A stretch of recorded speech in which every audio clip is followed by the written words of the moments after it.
Hey Taurus, welcome to your new moon reading for November 23rd. Jupiter is also going direct this new moon. So new moons are always a time of planting seeds.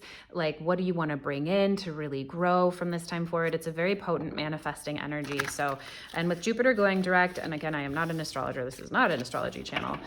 There can be some really big growth blessing potential here. So these are just going to be some little mini readings for you guys, Taurus, Sun, Moon, Rising, or if your special person is a Taurus. You know what? If you just want to watch this video because you want to watch a Taurus tarot video, like anyone is welcome. Anyone is welcome. However you'd like to use this video. Let's see if we can get you some helpful, productive messages moving forward. This is a really fun tattoo tarot deck. We'll do a little mini reading, new moon reading, and then get you guys like a last energy reading from the Kim Cran's archetype deck. All right, Taurus, where are you currently as we're approaching the new moon? Where are you right now? Oh, hello. Speaking of manifesting, get it, Taurus. You are in an incredible position to manifest your dreams, Taurus. You have each and every element that you need to create whatever it is that you want to create at this time. This could be a very, very potent time for you. The most potent time around new moons are 3 days before, 3 days after. So it's not a hard and fast time. Can really be this next week, the week, even a couple weeks for you. Be very careful about what you're thinking, what you're believing, what you're feeling. And I encourage you to be so intentional about your vision. Even if you don't know exactly what it is that you necessarily want to manifest, in terms of like the nuts and bolts, we all want like more peace. We all want more wealth, prosperity. We all want to thrive in our lives, right? So I encourage you to even just sit in the feeling of what success means to you. And if you have a very specific vision of what you want to manifest, see it in your mind's eye. This is an incredible time to vision board for you. Like, you are in a very potent manifestation phase right now. So that's gorgeous as we come up to this new moon energy here on Wednesday. What have you accomplished since the full moon, and what are you really ready to release, right? So in order to start something new, we really need to let go of the old. The Four of Wands in reverse. So this is really a time for you. This can potentially be a really nice, okay, so two things come to mind. You could be sort of really resting on a foundation of happiness, especially around home life, around a relationship, potentially marriage. Like, you might have really come to a gorgeous plateau, like an accomplishment in a relationship or in a home setting. The Four of Wands is like very grounded passion, grounded vitality. So this is really beautiful. If you are ready to, sort of quote unquote release this could also look like releasing anything that doesn't serve that vision for you, or releasing an old relationship, or releasing an old home, anything like that. But this could also be a time that you've really worked really hard to get very stable in love, life, home, and that could be a really supportive energy for you moving forward. But it's not something that you have to keep building right now or thinking about or putting more energy into at this time. That can be something that you've really accomplished and you're ready to sort of release, let go of. Even if it's not the physical manifestation of that thing, it's like the energy that you've had to put into that might be really serving you as a foundation for what's coming forward. Taurus, what are you ready for? What are you really open to receiving this new moon? The Fool in reverse. Okay, I just did Aries reading and they got the Fool upright. So you might be ready to look at things, new beginnings, new starts, old ideas that you didn't have time to see before, or you didn't have time to give energy or attention to before. This could look like, you were really working at a relationship, you were really working at buying a house, you were really looking at stabilizing in some way potentially that you've accomplished here, and you just didn't have time to put energy into the 2 or 3 other large projects you were really excited about. So you are ready to look back at what you might not have been able to attend to or start or be excited about. So this is a really cool energy. Conversely, and I give you different options because it's not up to me to tell you exactly what's coming. It's up to me to read the cards, and whatever energetically feels like the right message for you, take that one, right? And if you're not sure which one, kind of feel it out the next few days, what feels right to you. And you know what? You can choose which one too. It's all up to you. It's all just for you to best use to navigate the next couple of weeks and to get the most out of it.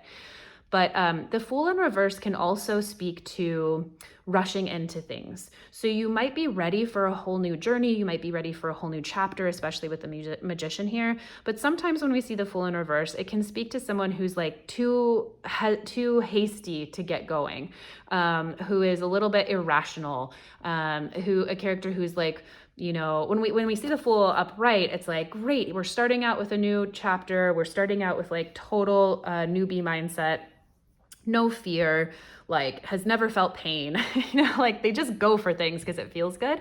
When it's in reverse, sometimes that can just mean we're doing it too hastily, or we're actually not thinking through a few details that we might need to before we get started. So as you're starting a new project or moving towards a new goal, just be sure that you're not doing it out of like knee-jerk reaction, or that you just kind of take a minute or two extra to really get centered and grounded before you make a decision forward. What is the advice for you? Like, how can you best start the next chapter or the next step? The Three of Coins. Okay, fabulous. So this is a very specific or manifested grounded energy. This says really like bite into something. This says take the first step. It also says take the first step in collaboration. The Three of Coins is a very collaborative card.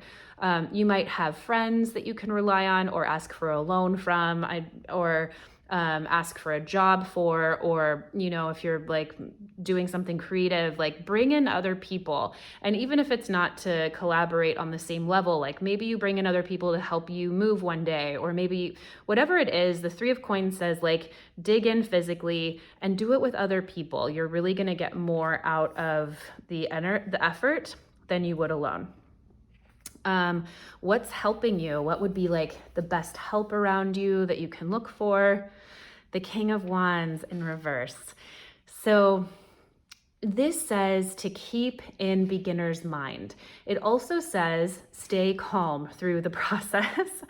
So especially Taurus, with you being in such a defined, magnetic, manifesting energy, don't let this go to your head, right? The King of Wands is a very powerful, very magnetic character. When the King of Wands is like at his best, he's kind of just like the guy everyone wants. He's like just full of passion. He's totally the life of the party, but in a way that's like reliable and responsible. He's going to look out for other people. He's also just going to encourage you to go for your dreams. He's passionate. He's worldly. He's got a zest for life that some of the other kings don't have. I mean, look at that expression. It just like radiates like fire for life. So when he's in reverse, the help here is just saying like, you might not be at a mastery level mindset yet. So don't get ahead of yourself. That's kind of the second time we're seeing this message. Stay in beginner's mind, ask for help, like stay at the ground level still, build slow, Taurus. And that's kind of a Taurus thing to do, is to build slow. So I'm getting that you might be really excited about something and you might want to be at level 10 when you're still just at level 1 or 2. And if you stay at level 1 and 2 and then move to 3 and move to 4, you're going to build a really solid foundation without building something too quickly that might later feel a little rickety because you didn't take the proper steps at the beginning.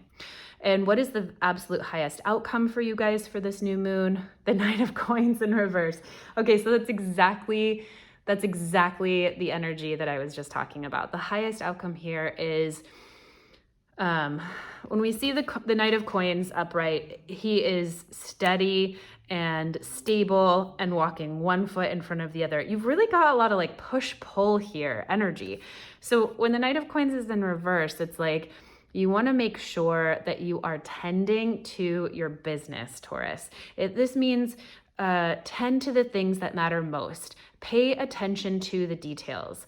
The highest outcome is you addressing whatever it is inside of you or externally. This could be something in your environment or a person in your environment that says like, do it now, do it now, do it now, or you'll lose your opportunity. Calm that voice. Calm yourself this month, Taurus, and really see what you are able to manifest in a really beautiful, like stable way. You're feeling like, I want to say it, I'm getting this image of like, when cows or bulls are like let out of the stable, or not stable, but like rodeos. I'm getting an image of a rodeo, and it's like you are like you're like in the pen and they're about to open the door and you just like want to go out bucking. And it's like, no, that's not the Taurus we need at this full moon to get to your highest outcome. The highest outcome is going to be the bull in the pasture who's like grazing and sees another pasture over there with greener grass they want to go get, and kind of like walks there slowly and assesses how to get there. It's not the bucking bronco that like wants to get a cowboy off his back. That's so random, but was a very strong image that just came to mind. So I hope it's helpful. Okay, Taurus, let's get you kind of like a last overall energy here. Taurus, I just love these cards so much. This really grounds the whole idea here that we're talking about, the self. Tend to yourself. Understand that you are the fucking prize. Like, look at this gorgeous pearl here and how much vibrancy is radiating from the inside. When you tend to your heart, when you tend to what really matters inside, you are going to radiate a level of mastery and of joy and of vitality and of creativity unparalleled to even yourself. And it's going to be a contribution to the world. But what do pearls come from? They come from the calming effect of something that's really fucked us up or irritated us, right? It's like you have to build that. You have to tend to your heart first. That's such a beautiful culminating message of this reading. Tend to your heart, tend to yourself, build that beautiful pearl inside and radiate from that versus like reacting from whatever it is that makes the pearl, that grain of sand that's irritating. Gosh, I hope that makes sense because it's so clear to me. I hope I articulated it well. These are just mini readings, so I'm going to end it there. But Taurus, have a wonderful new moon. You are set to do incredible things, and we'll catch you on the next one.